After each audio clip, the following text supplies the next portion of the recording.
Voy a grabar. Hoy día vamos a analizar, en realidad esta va a ser el penúltimo tema que analizamos en este curso, que corresponde a las aminas, a las propiedades químicas de las aminas alifáticas y aromáticas. Primero que nada, entonces, ¿qué son las aminas?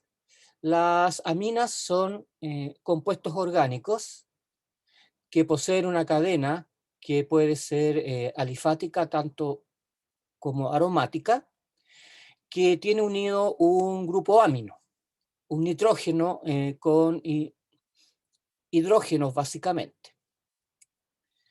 Ahora, en este caso, representamos aquí la estructura del grupo NH2, que puede escribirse de la manera que se los indico acá, o también escribirse como R-NH2, ¿ya? Ahora, si ustedes miran la estructura de las aminas, las pueden considerar como derivados de amoníaco. Entonces, si ustedes toman como base la estructura química del gas amoníaco, se van a dar cuenta que al sustituir estos hidrógenos por radicales alquílicos o aromáticos, van a tener ustedes la formación de una amina. Entonces, tal como les dije, ustedes pueden sustituir uno, dos o los tres átomos de hidrógeno por radicales alquilo o arilo en el caso de los compuestos aromáticos, ¿ya? Entonces, si uno considera una amina como un derivado del amoníaco, uno puede generar tres tipos distintos de aminas: las primarias, las secundarias y las terciarias. Y aquí yo les voy a mostrar las fórmulas de cada uno de ese tipo de aminas. Si ustedes sustituyen un solo hidrógeno del amoníaco por un radical alquilo, y quedan obviamente los dos hidrógenos respectivos, esa va a ser una amina primaria. Si ustedes sustituyen ahora dos hidrógenos y dejan solo dos hidrógenos del amoníaco, obviamente, por radicales alquílicos, vamos a tener una amina secundaria. Y si finalmente ustedes sustituyen los tres hidrógenos del amoníaco por radicales alquílicos o aromáticos, ustedes van a tener una amina terciaria. Entonces, en las aminas primarias, básicamente, ustedes van a tener un nitrógeno con dos hidrógenos; en las secundarias, un nitrógeno con un hidrógeno; y en las aminas terciarias, un nitrógeno sin hidrógenos. Otra característica fundamental de las aminas es que el nitrógeno soporta un par de electrones no enlazantes. Al tener este par de electrones no enlazantes, las aminas se van a comportar como bases. Eso significa que van a asociarse de la manera que les vamos a indicar en las próximas diapositivas. Pero no olviden del concepto de aminas como compuestos fundamentalmente básicos, ¿ya? Bueno, esto es una cuestión prácticamente casi obvia. Cuando los radicales sustituyentes son alifáticos, las aminas se van a llamar alifáticas. Por ejemplo, aquí tenemos la metilamina, donde el radical alquílico sustituyente es un grupo metilo. Si uno de ellos es aromático, entonces las aminas ustedes las van a clasificar como aromáticas, independientemente de que los otros sean alifáticos. Pero esta es simplemente una manera de mirar la amina, ¿ya? De mirar o tratar de clasificar las aminas. Por ejemplo, aquí tenemos una amina primaria donde el sustituyente es un derivado de benceno. Podría ser un grupo fenilo, por ejemplo. Justamente. Esta es la fenilamina, ¿ya? Esta amina es, por supuesto, una amina de tipo aromático. ¿Por qué hacemos esta distinción? Simplemente porque dependiendo de si los sustituyentes son de tipo alquílico, o sea, derivados de un hidrocarburo alifático, o aromáticas, las aminas van a variar alguna de sus propiedades químicas, ¿ya? Este sería el aminobenceno, llamado también comúnmente anilina. Y yo les recomiendo que lo nombren como anilina porque a la larga resulta más fácil nombrar los sustituyentes, nombrar este tipo de aminas, sobre todo cuando el anillo bencénico está sustituido, cuando los hidrógenos del anillo bencénico están sustituidos. Nunca se olviden, por favor, nunca se olviden de que aquí hay hidrógenos. Esos hidrógenos simplemente no están dibujados, pero aquí tenemos 1, 2, 3, 4, 5 hidrógenos. Y un hidrógeno ha sido sustituido por un grupo amino, en este caso. Ya, veamos un poquito la estructura que tienen las aminas. Ustedes, creo que no hemos insistido mucho en este curso, pero ahora lo vamos a ver. Resulta que el amoníaco, a pesar de que lo hemos visto, lo vimos bastante, asociado al comportamiento ácido-base en la parte de la química general de este curso, fíjense que tiene una hibridación sp3. Esto implica que el nitrógeno tiene una estructura tetraédrica. La estructura atómica entonces del nitrógeno es tetraédrica y tiene 4 orbitales híbridos sp3. Uno de esos orbitales híbridos, este que les estoy mostrando acá, tiene 2 electrones, pero estos 2 electrones no forman enlace. Por eso que el amoníaco puede formar ionamonio, por ejemplo, ¿ya? Si ustedes unen un protón acá, el protón se va a formar a base de estos 2 enlaces y ustedes van a formar, en el caso del amoníaco, el ion amonio. Un compuesto orgánico, una amina, como la trimetilamina, que tiene los 3 hidrógenos sustituidos por grupos metilo, tiene la misma estructura general. El nitrógeno tiene hibridación sp3 y esto implica que el nitrógeno tiene una estructura parecida a la de un tetraedro, sin embargo, algo un poco distorsionado, en el sentido de que aquí no hay propiamente tal ningún sustituyente, en el caso de la trimetilamina, ¿ya? Entonces, la estructura es básicamente la misma. Como aquí no hay ningún sustituyente, se dice que en las aminas, o también en el caso del amoníaco, el nitrógeno tiene más bien una estructura de tipo piramidal, ¿ya? Fíjense que los ángulos de enlace hidrógeno, nitrógeno, hidrógeno entre el amoníaco y la trimetilamina no son demasiado diferentes.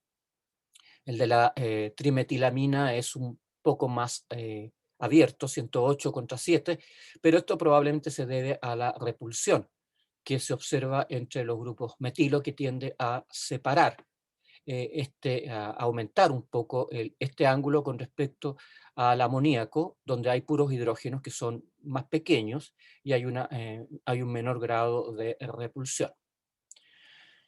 Ya. Entonces, esto ya se los comenté. La geometría, tal como dice acá, la geometría del amoníaco es obviamente debida a la hibridación sp3, y el par de electrones solitarios hace que el ángulo HNH sea no exactamente el del tetraedro, 109,5 grados, sino que un poco menor, llegando hasta 107. Esto fundamentalmente porque hay menor, este par de electrones no desapareado, perdón, este par de electrones no enlazantes, olvídense del desapareado, permite que este ángulo sea un poco menor. Hay menor repulsión entre los hidrógenos, como les había dicho, que en el caso del grupo metilo. ¿Ya? Entonces, no se olviden, la estructura de una amina en general es muy parecida a la del amoníaco. ¿Ya? Entonces, otra característica, una segunda característica importante de las aminas de naturaleza química es que las aminas eh, pueden asociarse entre sí mediante puentes de hidrógeno. Y nos referimos específicamente a las aminas primarias y las aminas secundarias, ¿ya? Por ejemplo, aquí tenemos dos aminas que se forman interacciones de tipo intermolecular entre el par de electrones no enlazantes del nitrógeno con el hidrógeno. Esta es una típica interacción de tipo puente de hidrógeno que ustedes ya conocen. Las aminas terciarias, como no tienen hidrógenos, no pueden formar interacción puente de hidrógeno entre sí. O sea, dos aminas terciarias no tienen cómo enlazarse porque simplemente no tienen hidrógeno. Pero sí las aminas terciarias pueden formar puentes de hidrógeno con compuestos como el agua, ¿ya? Entonces, las aminas tienen la capacidad de formar puentes de hidrógeno. Las aminas primarias o secundarias pueden asociarse entre sí mediante puentes de hidrógeno y las aminas terciarias no. Pero sí las aminas terciarias pueden formar puentes de hidrógeno con otras moléculas que lo permitan, como el caso del agua. Ahora, el enlace puente de hidrógeno que se establece entre el par hidrógeno-nitrógeno es más débil que el puente de hidrógeno que genera la molécula de oxígeno y obviamente la de flúor, ¿no es cierto?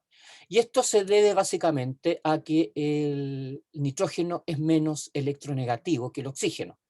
Por lo tanto, la capacidad de generar eh, eh, polaridad en el enlace nitrógeno-hidrógeno con respecto al enlace oxígeno-hidrógeno está disminuida.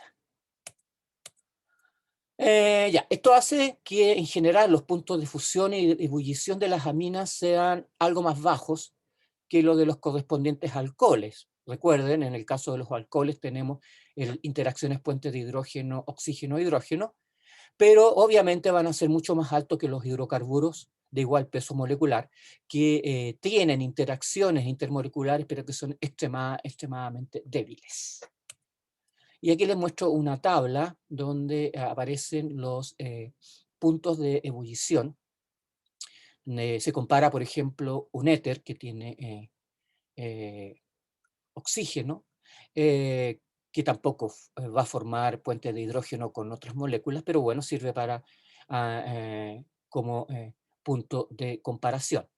Y ustedes en general, por ejemplo, si comparan el punto de ebullición de una amina secundaria, como esta, la etilmetilamina, con una amina primaria como la propilamina, fíjense que hay diferencia, 37 grados, punto de ebullición contra 48. Ahora, si ustedes lo comparan con un alcohol del mismo peso molecular, el punto de ebullición obviamente del alcohol es mucho mayor, porque los puentes de hidrógeno formados por un alcohol, como este, que sería el propanol, es mucho mayor.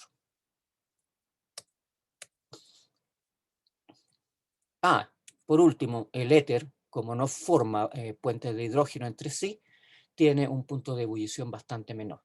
Esto para que ustedes se den cuenta que en realidad el puente de hidrógeno es una cuestión real, existe y da cuenta de los puntos de ebullición.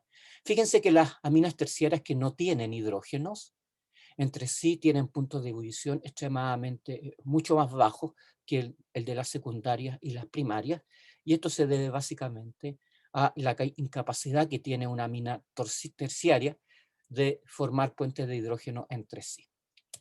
Bien, con respecto a la solubilidad, las aminas primarias y secundarias en general pueden ser solubles en agua,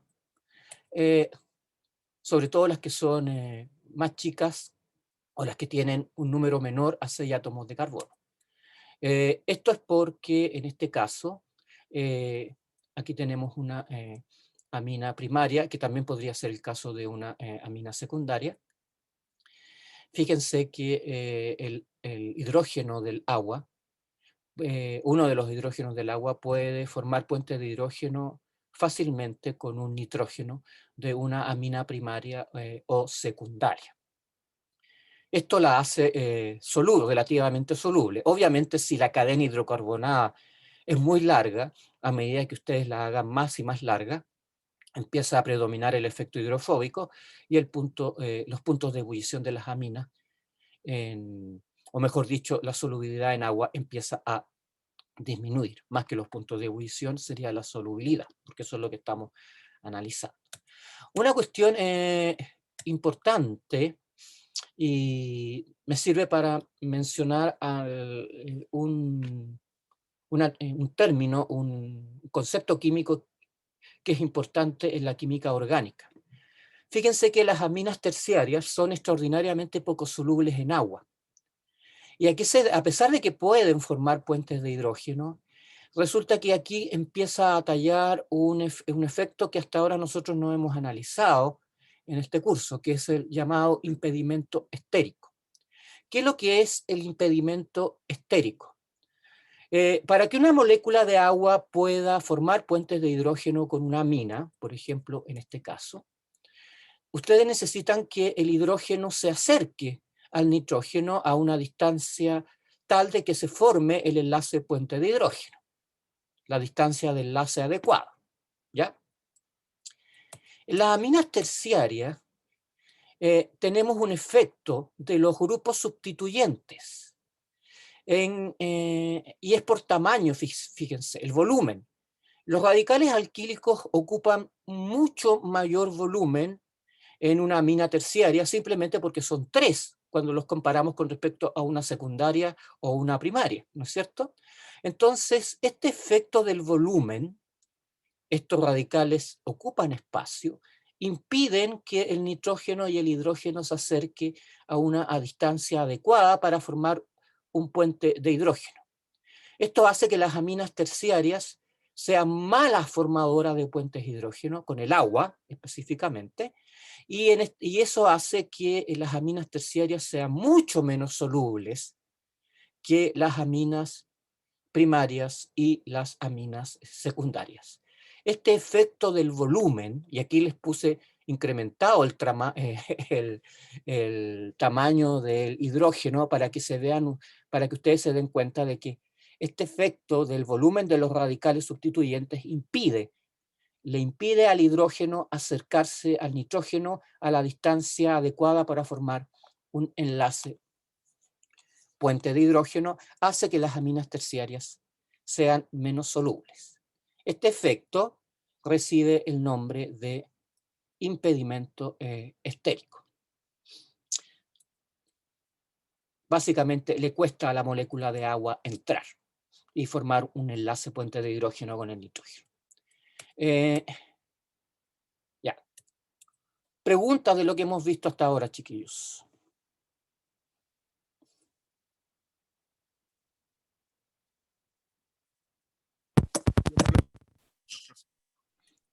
¿Sí? Decía que yo estaba bien, no tengo preguntas. Ya, muchas gracias. Si nadie tiene preguntas, seguimos adelante. Profe, Dime. ¿me ocurre lo mismo también Profe, con ay, no, dale, dale. radicales aromáticos? ¿Perdón? ¿Ocurre este mismo impedimento estérico con radicales aromáticos? Sí, porque los radicales aromáticos son grandes también. Ya, gracias. Profe, Dime. en la tabla que mostró antes de aminas, ¿por qué el éter tendría como mayor punto de ebullición que la amina terciaria? No hay demasiada diferencia, no estamos hablando de un orden de magnitud. Esto es probablemente porque en este caso estamos viendo el efecto de las interacciones que se realizan a nivel de carbono de la cadena alifática, que son extremadamente débiles, pero existen. ¿Ya? Ya, Esa podría ser gracias. esa podría ser una diferencia. La otra diferencia podría ser, por ejemplo, que la disposición de los radicales sustituyentes. No es tan fácil aquí analizar la diferencia, porque uno no ve una cosa demasiado clara, pero lo que yo te voy a decir es que en realidad, si yo hiciera preguntas respecto de esto en una prueba, les quedaría normalmente, si ustedes han estudiado la materia y la conocen bien, les quedaría bien claro cuál sería la diferencia que yo estoy tratando de que ustedes discriminen en esa pregunta. Pero una cosa como esta no se las voy a preguntar, ¿me entienden? Porque el punto de ebullición del éter es un poco mayor que de esta amina terciaria, eso yo no se los voy a preguntar porque ahí no hay mucha claridad. Además que las diferencias no son tan grandes tampoco, ¿ya? No es como de, por ejemplo, si tú comparas 3,37 o 3,48. ¿Ya? No sé si te respondí la pregunta. Sí, profe, gracias. Ya. Profe, Dime. no me terminé de quedar claro por qué la amina terciaria tiene el menor punto de ebullición. No se los respondí, pues. No, pero que la amina secundaria, por ejemplo. ¿Por qué la terciaria tiene menos punto de ebullición que la terciaria y la Pero si lo primaria? expliqué, estuve bastante rato hablando de eso. Sí, que no me terminó de quedar claro. ¿Qué es lo que no te queda claro? A ver, explícame. No importa, después lo estudio. ¿Pero qué es lo que no te queda claro? No te enojes tampoco. No me quedó claro por qué tiene el menor punto de ebullición. Por el impedimento estérico, pues, chiquillo. Ah, ya. Ya, El impedimento estérico. vale. Sí, Ah, no es el impedimento estérico. Cuando yo expliqué la diferencia de los puntos de ebullición entre aminas secundarias y aminas primarias, me refería básicamente a la capacidad de formar puentes de hidrógeno. Las aminas secundarias y las aminas primarias pueden formar puentes de hidrógeno. Eso es lo que incrementa el punto de ebullición. La amina terciaria no puede formar puentes de hidrógeno porque no tiene hidrógeno. ya, gracias. Recuerda que el punto, un factor importante en los puntos de ebullición se refiere exactamente a la presencia de la formación de los puentes de hidrógeno. Ese es un factor súper importante para dar cuenta de puntos de ebullición elevados. Entonces, la diferencia que hay entre las aminas secundarias y las primarias es básicamente que las aminas, la diferencia que hay entre las primarias, secundarias y terciarias es que las terciarias no tienen puntos de hidrógeno, no pueden formar puentes de hidrógeno entre sí. Eso hace que el punto de ebullición sea mucho más bajo, ya sea mucho más bajo. Ya, gracias. Ya.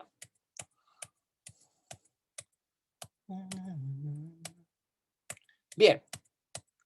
Ahora, la mayor parte de las aminas realmente son bastante malolientes. Como dice acá, huelen a pescado podrido. Y fíjense que muchas de ellas se encuentran como producto de descomposición o de oxidación de las proteínas en los cadáveres. Por ejemplo, esta que les muestro acá recibe el nombre de cadaverina porque se aisló de cadáveres. Esta otra recibe el nombre de putrescina. ¿Y qué implica esto? Que obviamente los cadáveres huelen como huelen por la presencia de estas aminas que tienen olores bastante desagradables. Bien, hablemos de la nomenclatura. En el caso, bueno, aquí yo les muestro la estructura de una amina primaria, como la metilamina, ¿no es cierto? Como la metilamina. Aquí tenemos una amina secundaria, como la etilmetilamina, y una amina terciaria, como la dietilmetilamina. Entonces, primero que nada, que les quede bien claro la diferencia entre una amina primaria, una secundaria y una terciaria. Y bueno, en el caso de las aminas aromáticas, simplemente, como esta, la pueden nombrar como anilina, como fenilamina o como aminobenceno. Y en este otro caso, esta sería la dimetilamina, ¿no es cierto? Esta sería la difenilamina. Y en este otro caso, estamos hablando de la etilfenilmetilamina, que se puede nombrar como N-etil, N-metilanilina.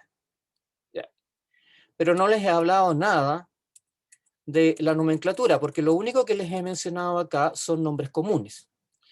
Y esta es una forma relativamente sencilla de nombrar aminas. Esta nomenclatura no es YUPAC, obviamente, pero se usa. Es la forma acostumbrada de nombrar en general las aminas. Aunque ustedes no lo crean, hay poca tendencia en la comunidad química a utilizar los nombres YUPAC, pero a veces es necesario hacerlo.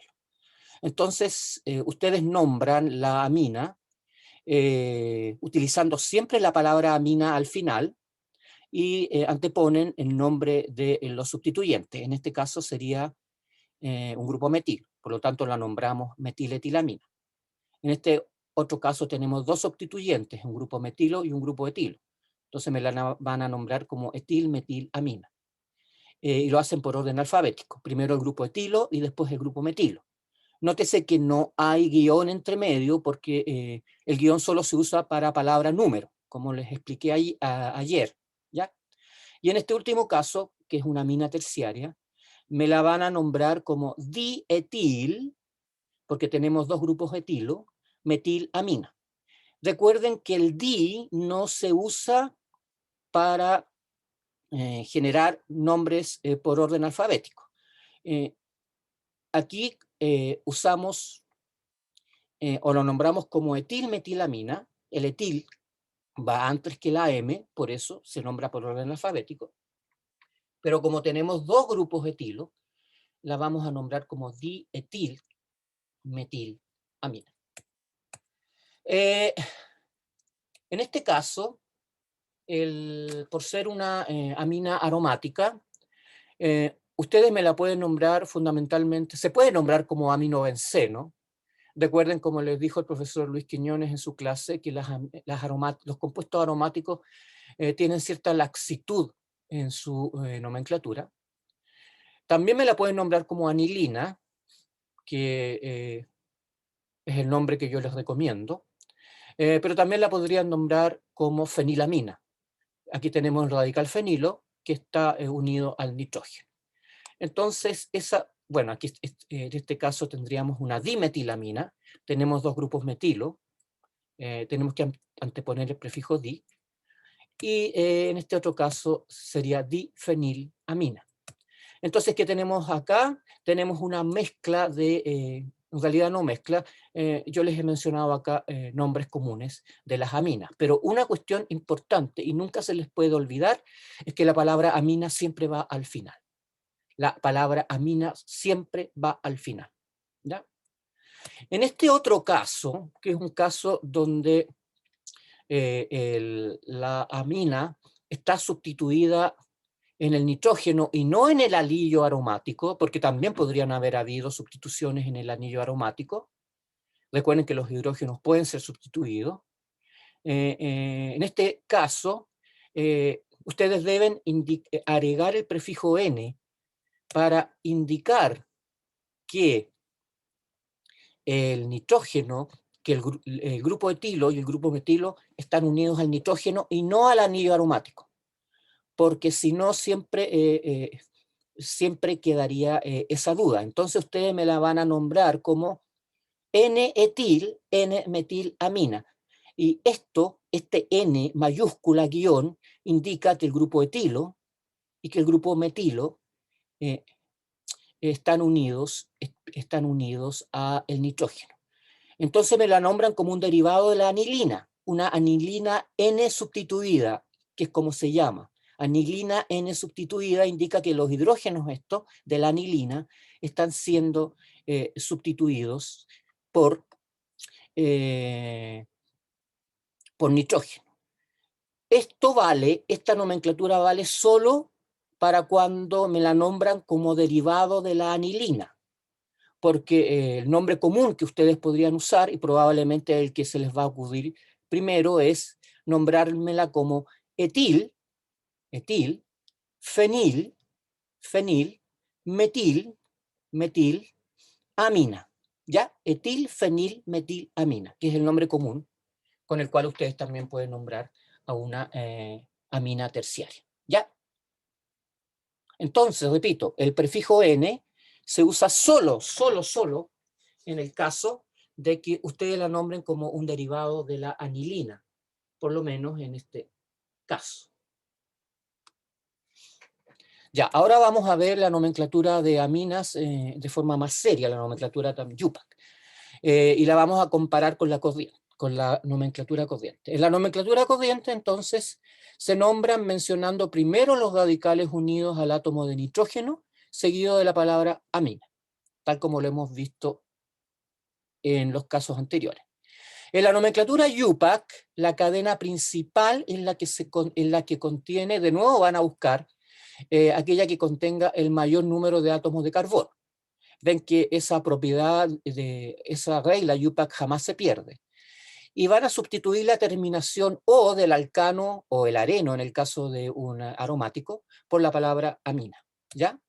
Por ejemplo, en este caso tenemos un ejemplo típico donde es difícil nombrar la amina utilizando un nombre común, ¿ya?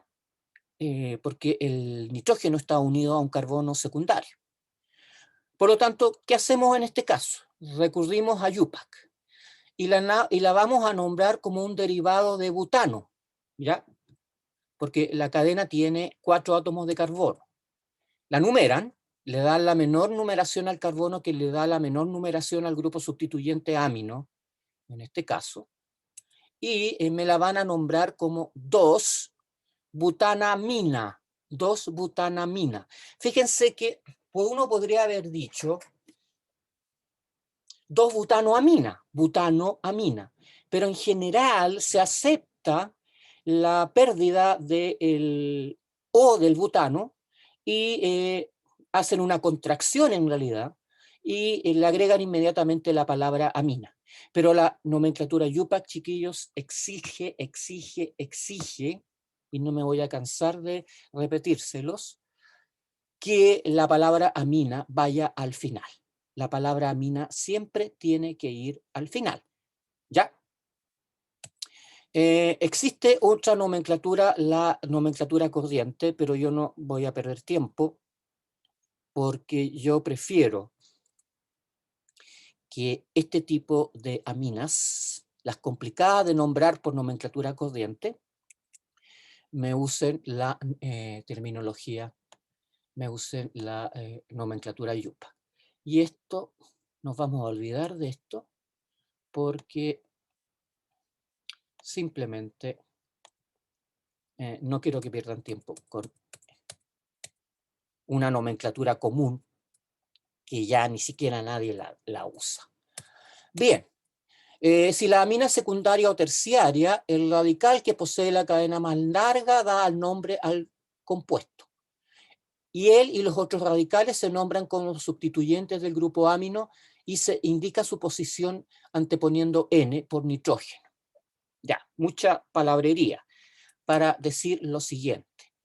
Si la amina es secundaria, por ejemplo, el radical, estamos hablando de UPAC, porque esta me la podrían nombrar como etil, propilamina, ¿no es cierto? Ese sería el nombre corriente, etilpropilamina. Sin embargo, si ustedes deciden nombrarla por UPAC, es la cadena más larga la que le da el nombre a la amina. Y los otros y esto va a ser un sustituyente. Fíjense que en este caso, el 2 indicaba que el grupo amino estaba unido a este carbono, al carbono número 2, ¿ya? Ahora, en este caso, todo esto va a ser el sustituyente de esto, pero esto tiene un nitrógeno, por lo tanto es una amina. Es una amina sustituida en este caso. Entonces, ese va a ser la base del nombre del compuesto. Por lo tanto, va a ser una propanamina. Propanamina, ¿por qué? Porque tiene 3 átomos de carbono, derivado del propano. Ahora, viene la complicación. Este 1 indica que este sustituyente, que incluye el nitrógeno, está unido al carbono 1. Colocan el número 1, guión, y ahora abren paréntesis porque tienen que escribir una palabra compuesta. Y en UPAC, cada vez que ustedes tienen un sustituyente que implica una palabra compuesta, la tienen que incluir entre paréntesis. Entonces, en este caso, sería N-etil. ¿Qué indica este N-etil? Que el grupo etilo está unido a uno de los nitrógenos de la amina y no a los carbonos de la cadena principal. Por lo tanto, en este caso, el N es necesario, porque si ustedes no colocan N, no van a poder distinguir, en el caso de que tengan que dibujar este compuesto, si el etilo está unido al nitrógeno o está unido a la cadena principal. Entonces el nombre de esta amina va a ser 1 abre paréntesis, N-etil, cierre de paréntesis, el N indica que el etilo está unido al nitrógeno y el resto me lo nombran como propanamina. Etilpropilamina sería el nombre corriente. Perdón, etilpropilamina sería el nombre corriente. Pregunta. Disculpe, profe. Sí, dime. En ese caso, ¿es necesario colocar el 1? Sí, sí te entiendo. Entiendo a dónde va tu pregunta. Bueno, en general, ustedes saben que UPAC, cuando el sustituyente es 1, no lo coloca. Así que yo te diría que no es fundamental. Si fuera, supongo que fuera el grupo NH2, sería 1-propanamina. O propanamina. Yo creo que sí, en general se acepta que cuando uno no coloca el número, da por hecho de que el grupo sustituyente está unido al carbono 1. Respondiendo a tu pregunta, diría que no es absolutamente necesario. Pero se los indico porque es un caso complicado. ¿Ya? ¿Alguna otra duda? Profe, ¿el paréntesis se abría para introducir una palabra compuesta? Sí. Claro, mira, tú podrías colocarlo o escribirlo como N-etil sin paréntesis. Pero cuando tienes sustituyentes complejos, en química orgánica se acostumbra a usar paréntesis para evitar que haya confusión con respecto a la cadena principal. Te voy a mostrar otro ejemplo, creo que tengo otro acá. Sí, voy a usar este ejemplo para recalcar esto. Si en la molécula hay otra función prioritaria, el grupo amino se considera como radical. Este es un caso donde tenemos de nuevo, creo que ya, está acá. Después vamos a volver a la pregunta que tú me hiciste recién. Aquí tenemos un ácido carboxílico, y ustedes saben que el ácido carboxílico manda con respecto a todo el resto de las funciones orgánicas. Entonces aquí el grupo amino es un sustituyente. Y cuando el grupo amino es un sustituyente y pierde la prioridad con respecto a otra función orgánica que manda más, simplemente lo van a nombrar como sustituyente amino. Ya, entonces este sería un ácido. Este sería un ácido 1, 2, 3, 4. Sería butanoico. substituido en posición 2. Entonces me lo van a nombrar como ácido. Nunca se olviden de la palabra, siempre que encuentren el grupo carboxilo, debe empezar el nombre por la palabra ácido. Me lo van a nombrar por ácido 2 amino. Este 2 amino indica la posición del grupo amino butanoico. Esto indica que este compuesto, a pesar de que tiene un grupo amino, deja de ser una amina como tal, sino que es un ácido carboxílico amino substituido.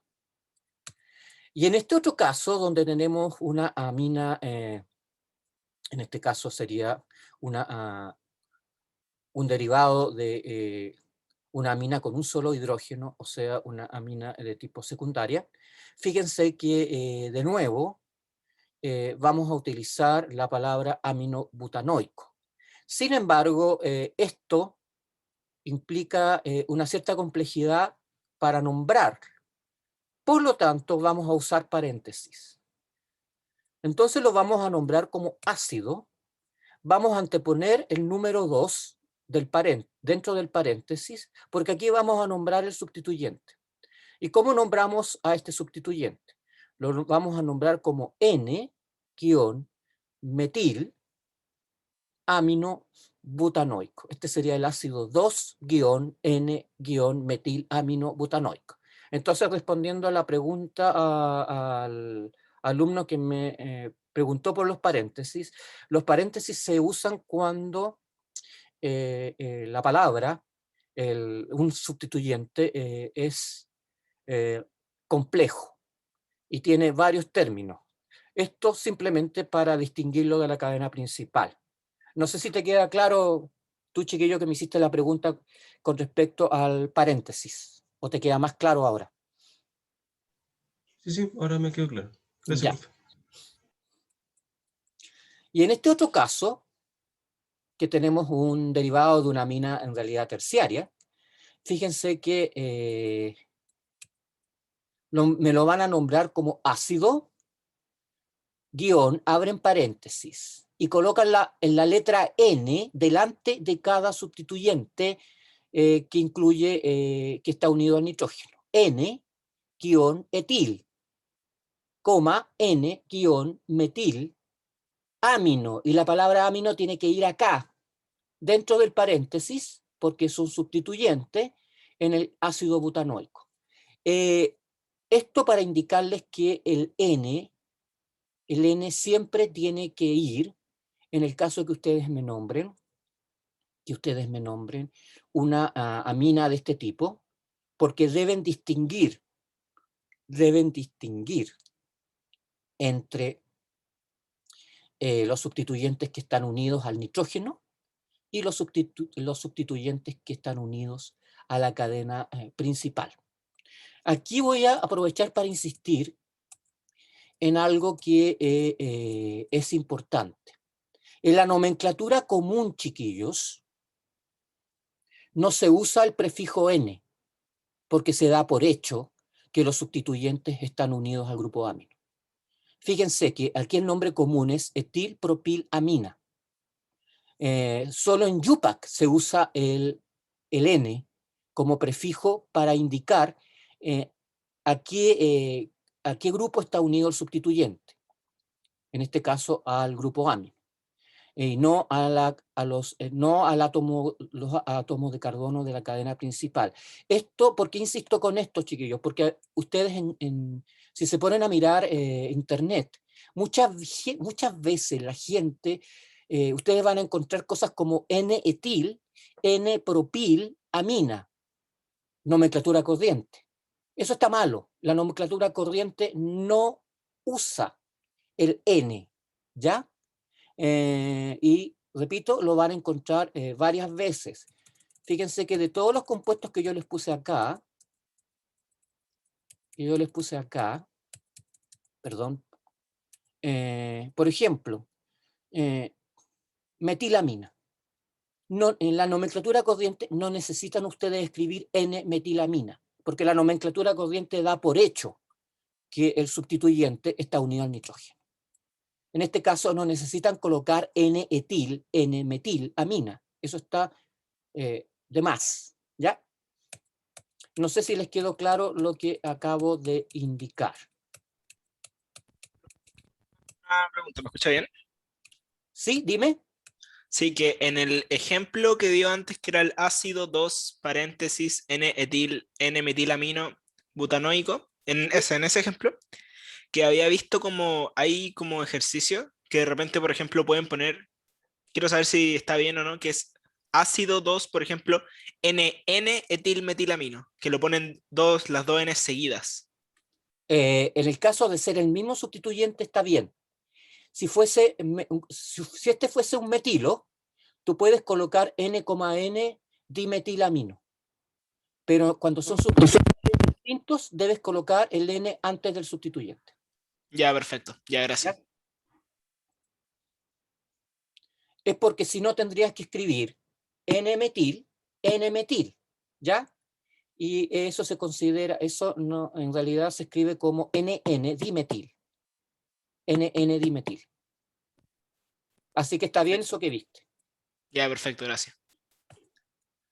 Ya, veamos algunas de las reacciones de aminas. Las aminas, en realidad, nosotros vamos a ver un solo tipo de reacción, que es la amina actuando como nucleófilo.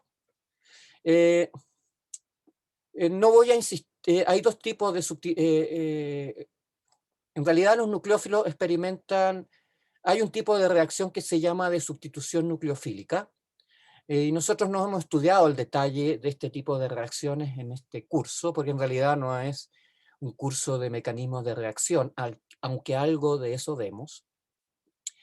La sustitución nucleofílica, sea de tipo 1 o 2, es básicamente una reacción donde ustedes sustituyen un nucleófilo, una molécula que tiene electrones y desea compartirlos con un electrófilo, básicamente donde se produce una sustitución de un radical sustituyente por otro radical sustituyente, ¿ya? Y bueno, las aminas son nucleófilos porque son bases de Lewis, o sea, tienen dos pares de electrones no compartidos. Y esos dos pares de electrones no compartidos hacen que ese nitrógeno pueda funcionar atacando una molécula orgánica carente de electrófilos, carente de electrones, que recibe el nombre de nucleófilo. Entonces los nucleófilos reaccionan con los electrófilos. Se habla de base de Lewis porque, ¿se acuerdan de la definición de base que dio Lewis?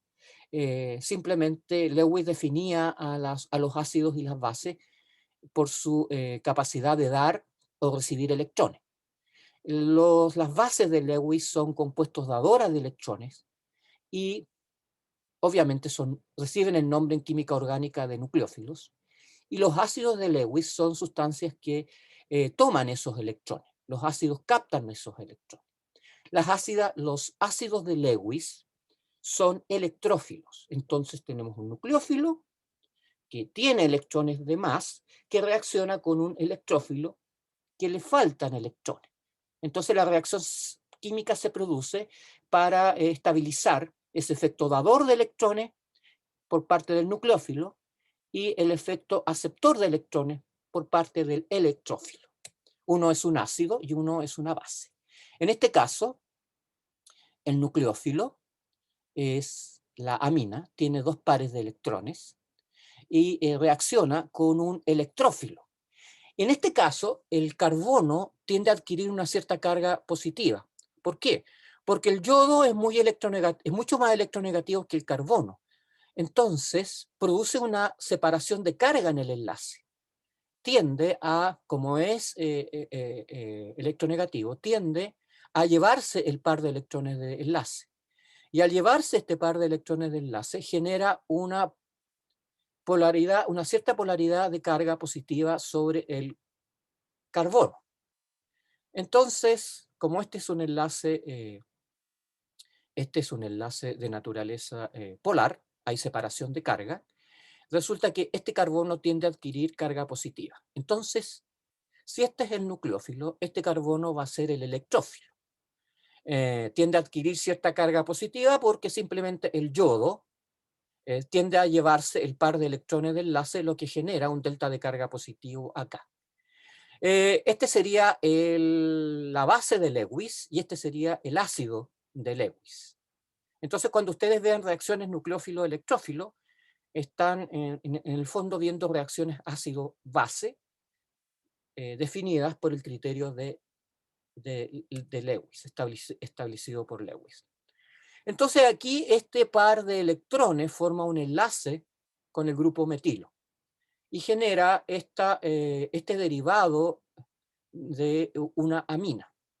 Fíjense entonces que el grupo metilo forma este enlace que es de tipo covalente dativo. El nitrógeno presta un electrón al metilo para formar este compuesto. Y fíjense que este nitrógeno va a adquirir una carga positiva, porque el nitrógeno normalmente tiene 5 electrones en su capa de valencia. Obviamente, como está compartiendo uno, queda con una carga positiva. Y el yoduro, que queda dando vuelta por ahí, forma el contraión.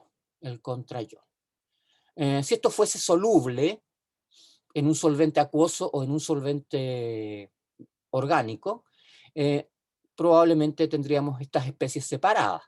Cuando ustedes evaporan esto, evaporan el solvente, van a formar lo que uno podría llamar posiblemente una sal, el yoduro de esto. Fíjense, chiquillos, que esto es análogo a lo que pasa con el amoníaco. El amoníaco puede tomar un protón del agua para formar el ion amonio. Así que esto se parece a lo que ustedes observan cuando se forma el ion amonio, ¿ya? Entonces se forma un nuevo enlace nitrógeno-carbono. Ahora, esta reacción se llama de sustitución nucleofílica. ¿Por qué se llama sustitución nucleofílica? Porque estamos sustituyendo el yodo por el nitrógeno. El yoduro sale y el metilo, ahora el metilo queda unido al nitrógeno. El metilo sustituye el yodo por nitrógeno. De ahí viene el nombre de reacción de tipo sustitución nucleofílica. Ahora el término bimolecular se refiere a la cinética con la que ocurre el proceso. Se llama bimolecular básicamente porque cuando entra el nitrógeno, sale el yoduro, o sea, el nitrógeno entra y sale el yodo, o sea, la reacción de sustitución nucleofílica es dependiente de estos dos compuestos, por eso el término bimolecular. Y se genera un intermediario, o un estado de transición, donde ustedes van a observar que el nitrógeno desplaza al yodo del grupo metilo. Eso es típico ejemplo de una sustitución nucleofílica que se realiza de manera concertada. Entra el nucleófilo y sale el halógeno. ¿Alguna duda sobre esto? Porque es importante que por lo menos, si no lo captan completamente, lo pueden estudiar en la guía que les subí de todas maneras. Esa guía vale más que cualquier texto de química orgánica. Ahí van a encontrar toda la materia. Todas las dudas se les pueden aclarar en esa guía. Y si tienen más dudas me pueden preguntar a mí, ningún problema. Entonces, ¿les queda claro lo que es una sustitución de tipo nucleofílico? Sí, profe. Ya. ¿Seguro? Ya me dijeron que sí, no voy a insistir. Entonces, en general, el amoníaco y otras aminas son buenos nucleófilos en este tipo de reacciones llamadas SN2. Entonces, es el método más sencillo para síntesis de las llamadas alquilaminas. Es mediante este tipo de reacción. Por la alquilación del amoníaco o de una alquilamina. Ustedes pueden tomar un amoníaco, el amoníaco o una alquilamina, una amina ya sustituida, y reemplazar reemplazar uno de esos radicales, ¿ya? O, perdón, adicionar uno de esos radicales. Y aquí les muestro un ejemplo. Fíjense que el amoníaco, aquí ustedes tienen un haluro de alquilo. ¿Qué es lo que es un haluro de alquilo? Es básicamente cualquier compuesto, por ejemplo, una cadena derivado de una cadena alifática, donde ustedes tengan uno de los halógenos sustituido por cloro, bromo, yodo. Les voy a mostrar un ejemplo. Se los debía haber escrito quizás acá, pero no importa. Es bueno mencionarlo de todas maneras. Fíjense, supónganse que ustedes tienen un grupo metilo. En realidad ya les mostré un alquil haluro. Un CH3 unido a cloro. Eso es un alquil haluro. El grupo alquílico, o sea, el radical sustituyente, el radical, ese es el grupo alquílico derivado del metano, en este caso metilo, que está unido a un halógeno. Este tipo de moléculas reciben el nombre de haluros de alquilo o también alquilaluros, ¿ya?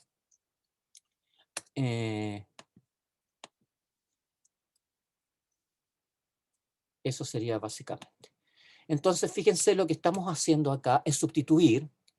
¿Dónde está la reacción de sustitución? Estamos sustituyendo el nitrógeno, que es un nucleófilo, por el halógeno. Eso significa que en esta reacción el nitrógeno entra y el halógeno sale. Y la reacción se realiza de manera concertada.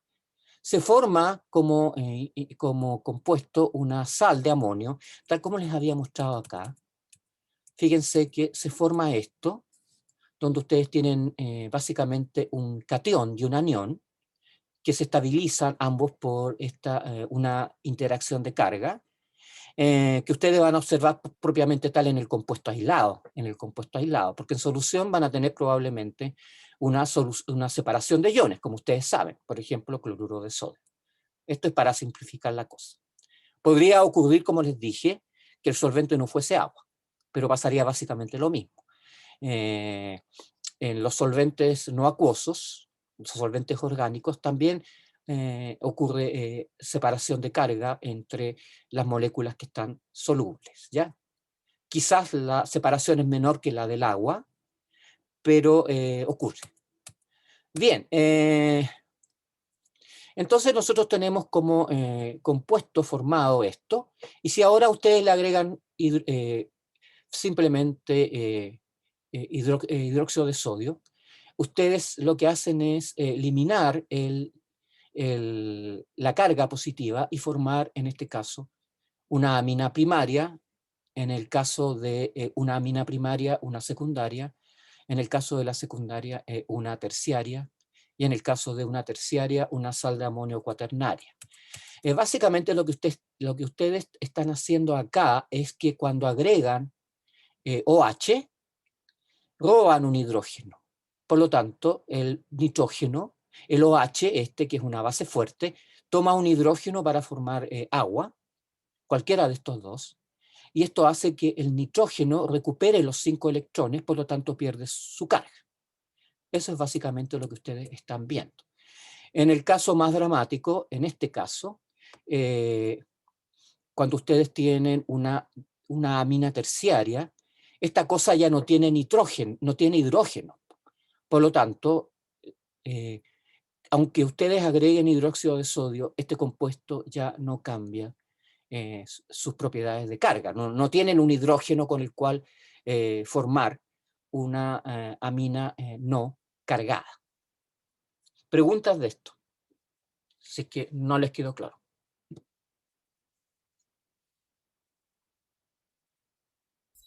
Profe, Dime. al final siempre tiene que ser hidróxido de sodio, puede ser otra base fuerte. Hidróxido de potasio. En general se usa hidróxido de sodio. Sí, pero podría ser otra base fuerte. Una base débil no sirve. Tiene que ser una base fuerte. Y las bases fuertes son los hidróxidos de los metales hidróxidos formados de metales del grupo 1 normalmente, son las más fuertes. Ya. Litio, sodio, potasio. Rubidio no, porque sale muy caro. ¿Te quedó más o menos claro? Sí, profe, gracias. Profe, Dime. en la primera reacción, la que se hace con amoníaco, antes de agregarle la base, ¿eso se puede considerar una amina ya? Una sal de amonio. Ah, ya. Una sal de amonio. Es como si tú tuvieras amonio, ion amonio. ¿Ya? Ya. Ujú. Básicamente, si tú tienes ion amonio y le agregas hidróxido de sodio, sacas un hidrógeno, formas agua y se recupera el amoníaco. Básicamente es lo mismo, es la misma reacción. ¿Ya? Ya, profe, gracias. Bien. Bueno, aquí hay un ejemplo, la reacción de yoduro de metilo con este compuesto, con esta amina. Entonces vamos a reaccionar la propilamina con yoduro de metilo. El yoduro de metilo, fíjense que es un halogenuro de alquilo. Es un compuesto derivado del metano, donde uno de los hidrógenos ha sido sustituido por un halógeno. Entonces, este nitrógeno que actúa como base o nucleófilo, ataca al metilo, al carbono del grupo metilo, porque el yodo le tiende a generar una cierta polaridad de carga positiva, una cierta carga positiva. Recuerden que el yodo tiene tendencia es más electronegativo que el carbono, por lo tanto polariza el enlace y genera un centro de carga parcial positivo sobre el carbono. Por lo tanto, este sería el nucleófilo y este sería el electrófilo. Fíjense que la amina, al unirse al carbono y sustituir el yodo, va a generar, y después de neutralizar la reacción obviamente con hidróxido de sodio, va a generar la metilpropilamina. O sea, generamos, a partir de una amina primaria, una amina secundaria. Podríamos tomar, bueno, y se forma ácido iohídrico. Podríamos tomar la metilpropilamina y volverla a hacerla reaccionar con yoduro de metilo, y se va a formar acá una amina secundaria. ¿Por qué? Porque este par de electrones del nucleófilo ataca el carbono y sustituye el yodo. Y cuando sustituye al yodo, une covalentemente al grupo metilo del yoduro de metilo. Por lo tanto, generamos una amina de tipo terciaria, dimetilpropilamina, que es el nombre común. Y se libera ácido iohídrico. Y en el tercer caso, si ustedes tienen una amina terciaria, fíjense que la amina terciaria no tiene hidrógenos, no hay forma de estabilizarla. Entonces, la dimetilpropilamina va a formar aquí directamente una sal de amonio cuaternaria. Es lo mismo que cuando ustedes toman amoníaco y le agregan un hidrógeno más, forman ion amonio. Entonces, en este caso, lo que se forma es esto.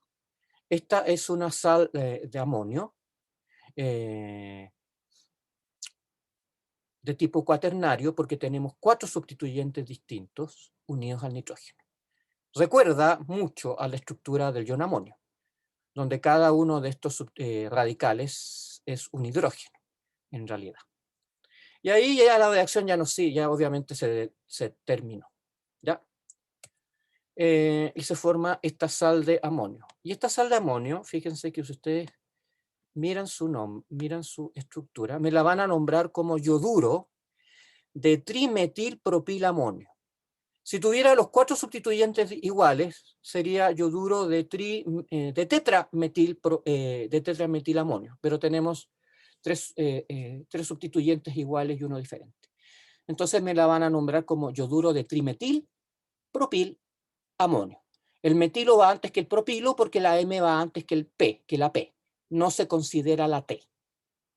Recuerden que las letras de los di, tri, tetra no se consideran en esta regla para numerar compuestos sustituidos. Bien. Las aminas también pueden actuar como bases de Bronsted y Lowry. Básicamente, aceptando un protón de un ácido. Las aminas van a dar reacciones ácido-base. Por lo tanto, si ustedes tienen esta base que es una amina, según la definición de Bronsted y Lowry, esta base es una base porque puede captar un hidrógeno de un ácido. Este podría ser ácido clorhídrico, por ejemplo. Ya, entonces, en este tipo de reacciones se adiciona un hidrógeno para formar este tipo de sales de amonio, ¿ya? Esta sería una amina protonada o una sal, lo que nosotros normalmente nombramos como sal derivados de amonio, sales derivadas de amonio. Por ejemplo, si ustedes tienen la etilamina y la hacen reaccionar con ácido clorhídrico, la etilamina y la hacen reaccionar con ácido clorhídrico, ustedes me van a formar el cloruro de etilamonio. En este caso, lo nombramos en forma homóloga a como lo hacíamos con la sal derivada del amoníaco. Lo nombramos como cloruro de amonio, en este caso lo nombramos como cloruro de etilamonio. Eso significa que las aminas en agua tienen asociada una constante de basidez. ¿Por qué? Porque las aminas, igual que el amoníaco, son bases débiles. Sin embargo, las aminas son son más fuertes que el agua. Las disoluciones de aminas generalmente tienden a ser básicas. Y esto ya lo vimos, una amina puede sustraer un protón del agua formando un ion amonio y un ion hidroxilo, ¿ya? Por ejemplo, si nosotros hacemos reaccionar esta amina genérica, que es primaria, con el agua, esa amina va a sustraerle un hidrógeno al agua para formar una sal, para llegar a un equilibrio ácido-base, donde la amina actúa como base, y en este caso el agua como ácido, generándose este compuesto, que podría ser equivalente al ion amonio, por ejemplo, si este hubiera sido amoníaco. Y esto permite escribir para las aminas o asociarles una constante de basicidad. Por lo tanto, bueno, y son son bases débiles. O sea, el amoníaco y las aminas son bases débiles, ¿ya? En agua. Por lo tanto, ustedes le pueden asociar una constante de basicidad, y pueden escribir la constante de basicidad para este equilibrio. Básicamente sería el producto de la concentración de los productos partido por la concentración del reactante. Entonces, las aminas alifáticas, al tener asociada una constante de basicidad, se ha encontrado que estas K sub B, que estas constantes de basicidad van del orden de 10 elevado a la menos 3 a 10 elevado a la menos 4. Entonces las aminas en agua se comportan como bases, por lo cual ustedes les pueden asociar una constante de basicidad como a cualquier base que se disuelva en agua. Entonces, pero fíjense que las aminas aromáticas también son básicas. Sin embargo, miren la magnitud de la constante de basicidad de una amina aromática. Comparen 10 elevado a la menos 3, 10 elevado a la menos 4 con 10 elevado a la menos 9. Entonces surge una pregunta. ¿Por qué las aminas aromáticas tienen constantes de basidez tan chicas? Una pregunta antes de seguir, chiquillos, porque tenemos tiempo, la puedo hacer.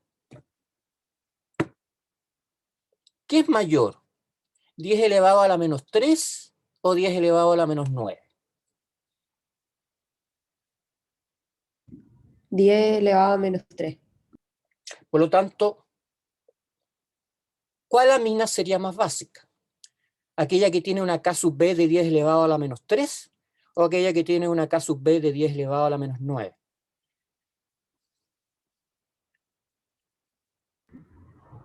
Las alifáticas. Las alifáticas.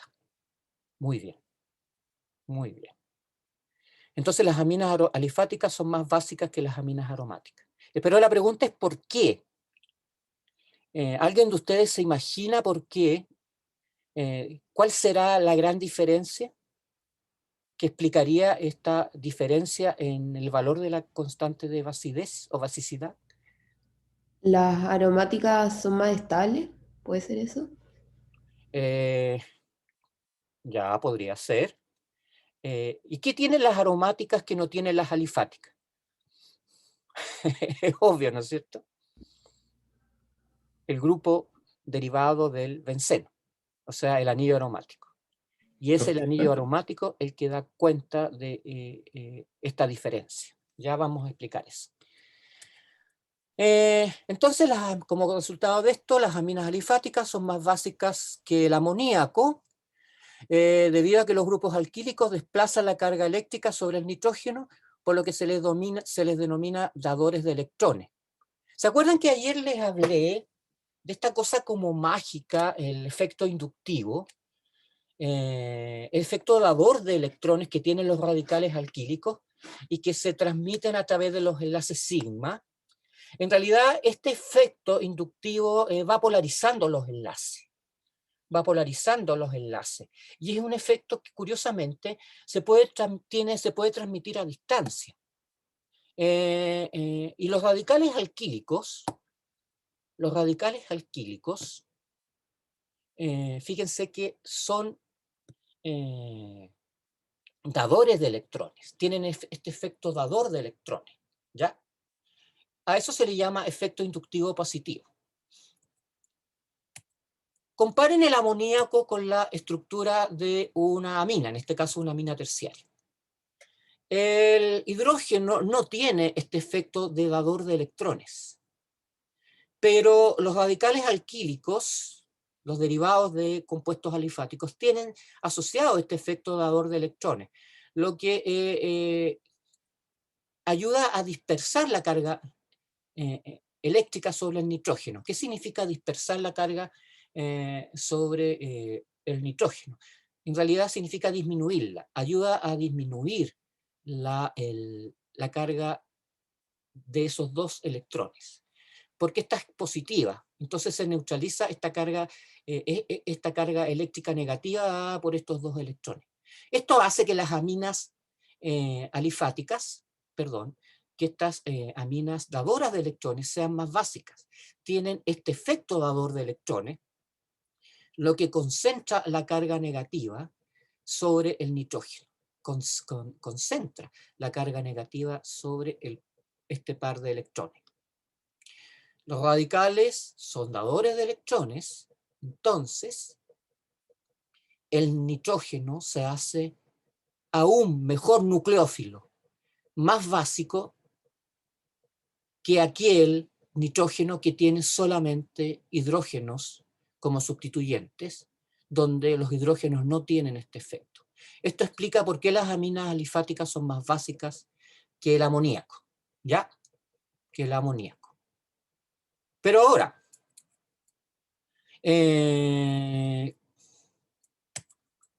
aumenta la densidad electrónica sobre el nitrógeno. Esto es lo que más me importa. Esta idea cualitativamente es fácil de digerir. Entonces, los radicales sustituyentes aumentan la densidad electrónica sobre el nitrógeno de tal forma que hace más fácil que el par de electrones sea compartido con un ácido, en una reacción ácido-base. Bien, fíjense, comparemos el K sub B, o el pKb, que es básicamente lo mismo, de una amina primaria con una amina secundaria. Fíjense, el amoníaco tiene un pK sub B de 4,74. La primaria tiene un pK sub B de 3,35. Esta otra, que tiene un grupo etilo un poquito más grande que el metilo, tiene un pK sub B un poquito menor, lo que la hace más básica. Y esta, la secundaria, que tiene 2 grupos sustituyentes, tiene un pK sub B definitivamente menor. Esto para indicar de que, primero que nada, las aminas primarias y secundarias son más básicas que el amoníaco, debido a este efecto dador de electrones. Ahora, la metilamina es un poquito menos básica que el grupo etilo. Esto se debe a que la etilamina.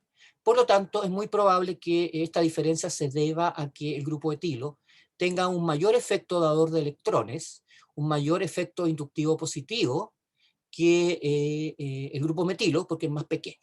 Nada más que eso. Entonces, como regla general, ustedes van a aceptar que el amoníaco es menos básico que una amina primaria, y una amina primaria va a ser menos básica que una amina secundaria.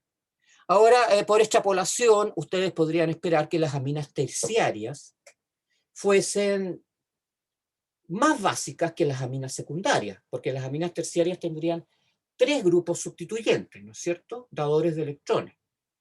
Sin embargo, no hay mucha diferencia entre la basicidad de una amina secundaria y de una amina terciaria. ¿Qué implica esto? Que hay algo en la amina terciaria que está perjudicando el incremento de la disminución de la basicidad. Y eso es nada más ni nada menos que el efecto estérico. La razón por la cual las aminas terciarias no son más básicas que las aminas secundarias es porque el tamaño de los grupos alquílicos que sustituyen al nitrógeno impiden que el nitrógeno reaccione mucho más eficientemente con el agua o con un ácido en general, mediante una reacción ácido-base, ¿ya? Con una reacción ácido-base. Bueno, voy a volver a hablar sobre esto en un momento. Las aminas aromáticas son bases mucho más débiles que el amoníaco y que las aminas alifáticas. ¿Se acuerdan? El pK sub B era del orden de 9 o menor. Ahora, ¿por qué las aminas aromáticas son tan poco eficientes como bases? La razón es porque las aminas aromáticas tienen un sustituyente derivado del benceno y pueden deslocalizar ese par de electrones sobre el anillo aromático. Entonces, es como si este par de electrones no pasara todo el tiempo que debe pasar sobre el nitrógeno, porque se va a pasear sobre el anillo aromático. Y al irse a pasear, al deslocalizarse en el anillo aromático a través de los enlaces de tipo sigma, enlaces pi, se produce una disminución de la basicidad de las aminas aromáticas con respecto a las alifáticas. Entonces, este nitrógeno, este par de electrones se deslocaliza, generando varias estructuras de tipo... se me fue el nombre. Las estructuras mesoméricas. Entonces, fíjense que se generan aquí por lo menos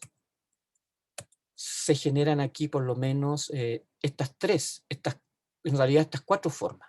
Si ustedes empiezan a mover este par de electrones y me generan un doble enlace acá, obviamente, para respetar la tetravalencia del carbono, este electrón debe saltar acá, colocando una carga acá, y ahora ustedes pueden empezar a mover esta carga negativa, formando un doble enlace. Si forman un doble enlace acá, obligan a este electrón a saltar sobre este carbono, porque este carbono no puede quedar pentavalente, y así sucesivamente. este efecto mesomérico o de resonancia genera estas estructuras resonantes, este tipo de estructura resonante. Ahora, esto también genera un efecto importante sobre las reacciones de sustitución electrofílica aromática. Resulta que las aminas aromáticas, por este efecto dador de electrones que tiene el grupo amino sobre el anillo, concentra o ayuda a generar centros de carga negativas en posición en posición orto y para, ¿no es cierto? Meta no está favorecido. Por lo tanto, las reacciones de sustitución electrofílica, en el caso de la anilina, se observan en posición orto y para. O sea, un electrófilo, como un grupo nitrosonio, que va a formar un nitrobenceno, por ejemplo, preferentemente va a formar los derivados en orto y para. Además, esto implica que el grupo amino es un muy buen grupo activante para la reacción de sustitución electrofílica aromática. El hecho de que el nitrógeno sea capaz de entregar este par de electrones y de localizarlos en el anillo, primero, ubica la orientación de la sustitución electrofílica aromática en orto y para. Y segundo, hace que el grupo amino, igual que el grupo hidroxilo, que también tiene la misma capacidad de dar electrones, sea un activante con respecto a la reacción de sustitución electrofílica aromática. Recuerden que los dadores de electrones son activantes de la reacción de sustitución electrofílica aromática. ¿Qué significa esto, chiquillos? Que incrementan la velocidad de la reacción de sustitución electrofílica aromática con respecto al benceno no sustituido. Los desactivantes, como el grupo nitro, disminuyen la velocidad de la reacción de la sustitución electrofílica aromática con respecto al benceno no sustituido.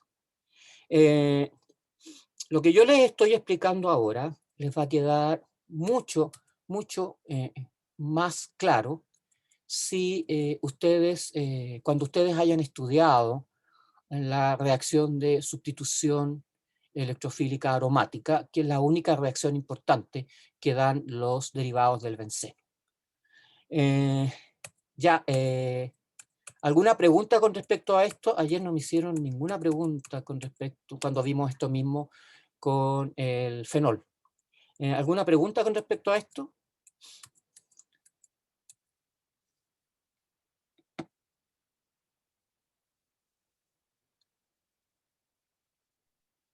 ¿Ninguna? Profe, Dime. pero es lo mismo que pasa con el fenol entonces, pero ahora solo con la mina. Claro, claro. Ahí. Ok. Claro, pero en una prueba deben saber explicarlo. Ah, no, sí. O sea, es que en mi caso, por ejemplo, me quedó claro con la explicación del profesor Luis Quiñones. Entonces entendiste bien la materia. Perfecto, ningún problema. Ningún problema. El efecto dador de electrones, el mismo efecto dador de electrones que les explicó el profesor, ¿ya? Que orienta a orto y para, y que produce este efecto activante o incremento de la velocidad de la reacción. De todas maneras, todavía hay harto tiempo para que ustedes revisen esta materia. Para terminar,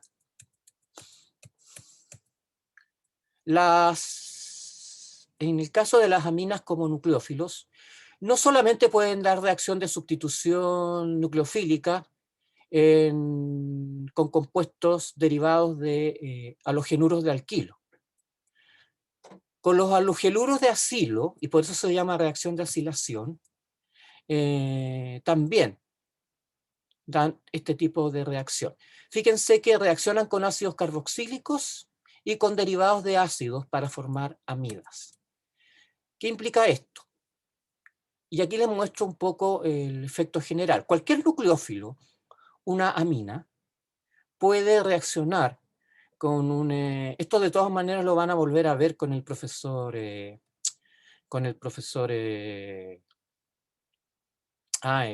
les va a pasar esta materia. Se me fue el nombre, pero no importa. Fíjense que cualquier nucleófilo puede reaccionar con un derivado de este tipo. ¿Qué es lo que es esto? Aquí lo que tenemos es un radical que podría ser aromático o alifático, que está unido a un grupo carbonilo. Hasta ahora ustedes no han visto el detalle de este tipo de las propiedades químicas de este compuesto, de este tipo de compuestos. Así que yo se las estoy adelantando. Este tipo de compuestos pueden dar este tipo de reacción que recibe el nombre de sustitución acílica, porque ya no es propiamente tal sobre un radical alquílico, es sobre un radical acílico. Pero la reacción es básicamente una reacción de intercambio. Este nucleófilo se va a intercambiar con este grupo I, que actúa como grupo saliente.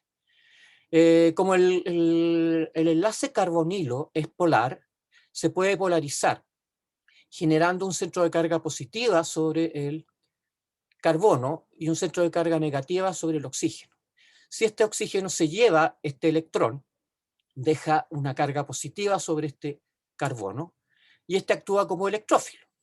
Y el electrófilo reacciona con el nucleófilo.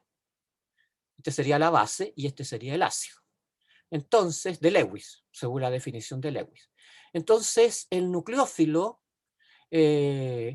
reemplaza a este grupo I, que es el grupo saliente, a través de la formación de un intermediario tetraédrico. ¿Por qué? Porque la hibridación en este grupo carbonilo es del tipo sp2. Y fíjense que en este otro caso, aquí se forma un intermediario tetraédrico donde el carbono es sp3. Cuando este electrón forma nuevamente el grupo, el enlace de tipo carbonilo, el grupo carbonilo, y sale y el nucleófilo se queda. Entonces se restablece la hibridación sp2 sobre este carbono. Y el grupo saliente ha sido reemplazado, Y ha sido reemplazado por el nucleófilo. Ha sido reemplazado por el nucleófilo. NU es un nucleófilo, puede ser un grupo amino, puede ser un derivado, puede ser amoníaco, y Y es un grupo saliente, puede ser un hidroxilo, puede ser un cloro, o puede ser un éster. En realidad los mejores grupos salientes son los halógenos, como el cloro, el bromo y el yodo. Esto implica que este derivado de ácido, donde el OH ha sido reemplazado por un cloro, y se llama, en este caso, cloruro de acilo, va a dar esta reacción de sustitución nucleofílica acílica con el amoníaco. El amoníaco entra y reemplaza al cloro por una amina, por el grupo amino. Esto ya no es una amina, es una amida. Y sus propiedades las van a ver en las siguientes dos clases que nos quedan. Dependiendo del tipo, no solo el amoníaco da este tipo de reacción, las aminas primarias, secundarias y terciarias también podrían eventualmente reaccionar reemplazando al halógeno. Entonces, si nosotros tomamos este mismo derivado halogenado y lo hacemos reaccionar con una amina secundaria, primaria en este caso, lo que vamos a hacer es reemplazar este nitrógeno por el cloro. Y cuando reemplazamos este nitrógeno por el cloro, para respetar el número de enlaces que puede formar este nitrógeno, tenemos que sacar un hidrógeno de la amina. Entonces, en esta reacción, la amina pierde un hidrógeno. Si la reacción, y se forma una amida secundaria. Y si la reacción ocurre entre un derivado, entre un halogenuro de ácido, como el cloruro, como podría ser, bueno, creo que tengo un ejemplo acá. y la hacen reaccionar ahora con una amina secundaria, todavía hay un hidrógeno que se pueda perder. Por lo tanto, esta amina, al perder el hidrógeno, forma esta amida. Y esta es una amida terciaria. Finalmente, ¿qué pasaría si nosotros hacemos reaccionar este derivado con una amina terciaria? Simplemente no hay reacción porque aquí no tenemos hidrógeno que sacar. Y creo que en la última diapositiva tenemos la reacción entre el cloruro de etanoilo, es el nombre que reciben este tipo de compuestos, lo van a ver en la última clase. ¿Qué pasa si hacemos reaccionar el cloruro de etanoilo con esta amina aromática, que es la anilina? Resulta que se va a formar esta amida. No me preocupa ahora el nombre porque no han visto la nomenclatura, pero va a ser una amida de tipo, en este caso, una amida de tipo primaria, y con eso hemos terminado esta clase. ¿Consultas, chiquillos? ¿Consultas? Si no hay consultas, entonces eso sería todo. Entonces les voy a subir esta clase.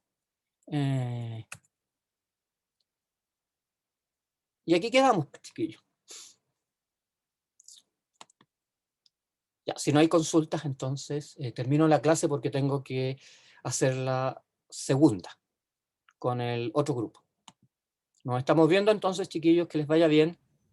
Gracias, Gracias, profe. Chao, profe. Gracias. Profe, gracias. Profe. Chao, profe. Profe, gracias. Buen día. Buen día.